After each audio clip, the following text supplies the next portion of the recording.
السلام عليكم ورحمة الله وبركاته. الحمد لله رب العالمين.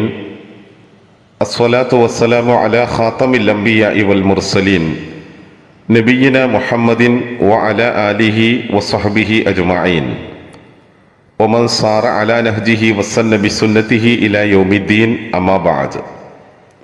പ്രിയമുള്ള സഹോദരി സഹോദരന്മാരെ, മനുഷ്യ ജീവിതത്തിൽ വിലമതിക്കാൻ കഴിയാത്തതും നമ്മളിൽ നിന്ന് നഷ്ടമായി പോയാൽ തിരിച്ചു പിടിക്കാൻ കഴിയാത്തതുമായ മഹത്വപൂർണമായ രണ്ട് അനുഗ്രഹങ്ങളാണ് നമ്മളുടെ ആരോഗ്യവും നമ്മളുടെ ജീവിതത്തിലെ സമയങ്ങളും. മഹാനായ റസൂലുള്ളാഹി സ്വല്ലല്ലാഹു അലൈഹി വസല്ലമ തങ്ങൾ നമ്മൾക്ക് മനസ്സിലാക്കി തരുന്ന ഒരു തിരുവചനത്തിൽ നിഅമതാനി മഗ്ബൂനുൻ, രണ്ട് അനുഗ്രഹങ്ങളെ സംബന്ധിച്ച് അധിക ജനങ്ങളും അശ്രദ്ധയിലാണ് എന്ന് പറയുകയുണ്ടായി. അതിൽ ഒന്ന് ആരോഗ്യമാണ്, മറ്റൊന്ന് നമ്മളുടെ ജീവിതത്തിൽ കിട്ടുന്ന സമയമാണ്. വിശ്വാസികൾ എന്നുള്ള നിലയിൽ നാം നമ്മളുടെ ജീവിതത്തിൽ ലഭ്യമായി തീരുന്ന സമയങ്ങളെക്കുറിച്ച് ബോധവാന്മാരായിരിക്കണം.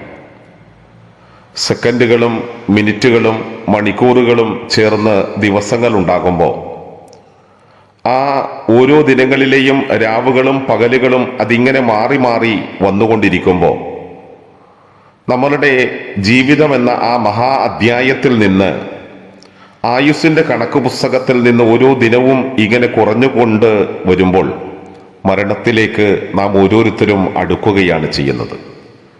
അപ്പോൾ നമ്മളുടെ ജീവിതത്തിൽ ലഭ്യമായി തീർന്നിട്ടുള്ള അനുഗ്രഹപൂർണമായ സമയങ്ങളെക്കുറിച്ചുള്ള കൃത്യമായ ബോധം നമ്മൾക്കുണ്ടാകണം.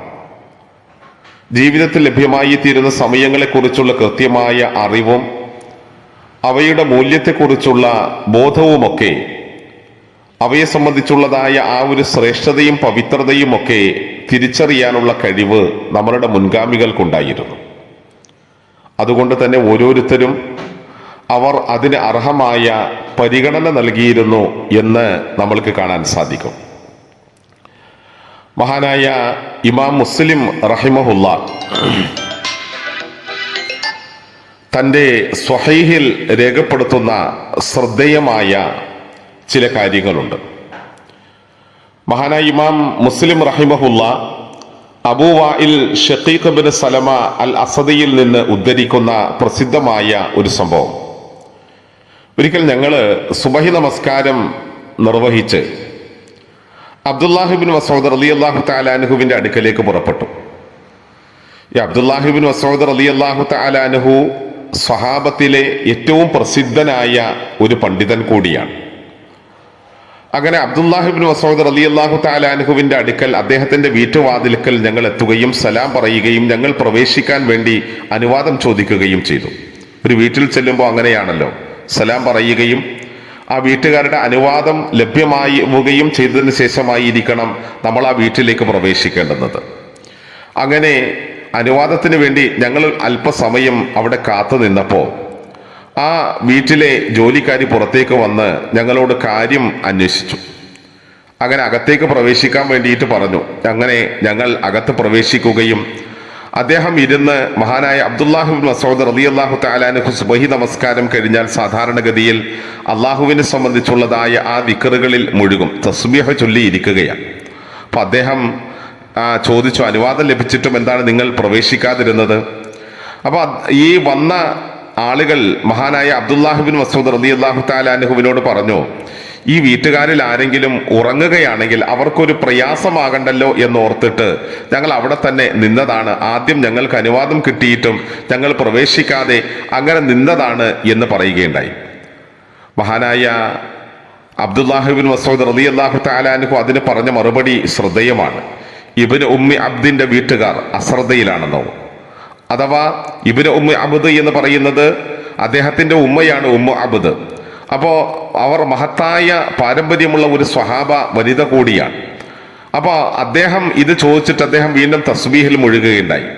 ഇടയ്ക്കിടയ്ക്ക് സൂര്യൻ ഉദിക്കുന്നുണ്ടോ എന്ന് അദ്ദേഹം ശ്രദ്ധിക്കും.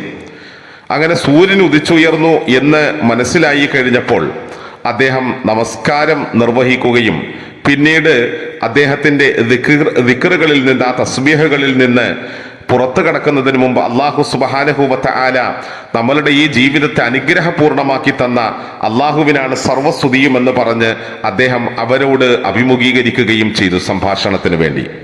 സഹോദരങ്ങൾ, നമ്മൾക്ക് ഈ ഹദീസിൽ പ്രത്യേകമായിട്ടൊന്നും തോന്നുകയില്ല. ഇവിടെ നമ്മളുടെ സലഫ് സ്വാലിഹുകൾ, പ്രത്യേകിച്ച് സ്വഹാബികൾ ഈ ജീവിതത്തെ എത്ര ഗൗരവത്തോടെയാണ് കണ്ടിരുന്നത് എന്നും സമയത്തെ ഉപയോഗപ്പെടുത്തുന്നതിൽ അവർക്കുണ്ടായിരുന്ന ഉന്നതമായ ആ ഒരു നിശ്ചയദാർഢ്യത്തെയും ഈ സംഭവം നമ്മൾക്ക് മുന്നിൽ വ്യക്തമാക്കി തരുന്നുണ്ട്. പ്രത്യേകിച്ചും അബ്ദുല്ലാഹി ഇബ്നു മസ്ഊദ് റളിയല്ലാഹു തആല അൻഹുവിന്റെ മേൽ ഉദ്ധരിച്ചതായ ഈ സംഭവം, പകലിന്റെ ആദ്യ ഭാഗം അള്ളാഹുവിന്റെ ദിക്റിലായി കഴിച്ചുകൂട്ടിയപ്പോൾ പകൽ മുഴുവൻ അദ്ദേഹത്തിന് സംരക്ഷണം ലഭിക്കുന്ന അവസ്ഥയുണ്ടായി എന്നാണ് ഈ ഹദീസിൽ നിന്ന് നമ്മൾക്ക് മനസ്സിലാക്കാൻ സാധിക്കുന്നത്. അദ്ദേഹം തന്നെ അതിന്റെ ഒടുവിൽ പറയുന്നുണ്ട്, അൽഹംദുലില്ലാഹില്ലദീ അഖാലനാ യൗമനാ ഹാദാ വലം യുഹ്ലികനാ ബിദുനൂബിനാ. അല്ലാഹു സുബ്ഹാനഹു വ തആല നമ്മളുടെ പാപങ്ങൾ കാരണം നമ്മെ നശിപ്പിക്കാതെ ഈ ദിവസവും നമ്മൾക്ക് ജീവിതം നീട്ടിത്തന്നു. അല്ലാഹുവേ, നിനക്കാകുന്നു സർവസ്തുതിയുമെന്ന്. യഥാർത്ഥത്തിൽ ഈ സംഭവം നമ്മൾക്ക് മനസ്സിലാക്കി തരുന്നത്, ജീവിതത്തിന്റെ ആദ്യ ഭാഗം അഥവാ ഒരു ദിവസത്തിന്റെ ആ പ്രഭാതം ഏത് സമയത്തിലായിത്തീരുന്നുവോ അതുപോലെയായിരിക്കും അതിന്റെ പ്രദോഷവും. അതിന്റെ ആദ്യ ഭാഗം യുവത്വം പോലെ ആണെങ്കിൽ അവസാന ഭാഗവും അത് മനോഹരമായി തീരുന്ന അവസ്ഥയുണ്ടായിത്തീരുമെന്നുള്ളത് നാം ഓരോരുത്തരും തിരിച്ചറിയണം. നമ്മളുടെ ജീവിതത്തിലെ ഏറ്റവും മനോഹരമായ സമയങ്ങളിൽപ്പെട്ടതാണ് പ്രഭാത സമയം. പക്ഷെ പലപ്പോഴും നമ്മൾ ആ കാര്യത്തിൽ അശ്രദ്ധരല്ലേ? അള്ളാഹുവിനെ സംബന്ധിച്ചുള്ള ഓർമ്മയോ അല്ലെങ്കിൽ ആ ഒരു സ്മരണയോ നിലനിർത്തേണ്ടുന്ന അനുഗ്രഹപൂർണമായ സമയങ്ങളിൽ അശ്രദ്ധമായി കിടന്നുറങ്ങുകയും അതുപോലെ തന്നെ നിരർത്ഥകമായ കാര്യങ്ങളിൽ ഏർപ്പെട്ടുകൊണ്ട് നമ്മളുടെ സമയത്തെ നാം നശിപ്പിക്കുകയും ചെയ്യാറുണ്ട്. യഥാർത്ഥത്തിൽ സഹോദരങ്ങളെ, ഈ സമയം നമ്മളുടെ ജീവിതത്തിൽ നിന്ന് കടന്നുപോയാൽ പിന്നീട് ഒരിക്കലും നമ്മൾക്കത് തിരിച്ചു കിട്ടുകയില്ല. നമ്മൾ തീർച്ചയായും നമ്മളുടെ ജീവിതത്തിൽ ലഭ്യമാകുന്ന അനുഗ്രഹപൂർണമായ സമയങ്ങളെ സംബന്ധിച്ച് ബോധവാന്മാരാവുകയും അത് പാരത്രിക ജീവിതത്തിന്റെ നന്മയ്ക്ക് വേണ്ടി പ്രയോജനപ്പെടുത്താൻ ശ്രമിക്കുകയും ചെയ്യുക. അള്ളാഹു അനുഗ്രഹിക്കട്ടെ. അസ്സലാമു അലൈക്കും വറഹ്മത്തുള്ളാഹി വബറകാതുഹു.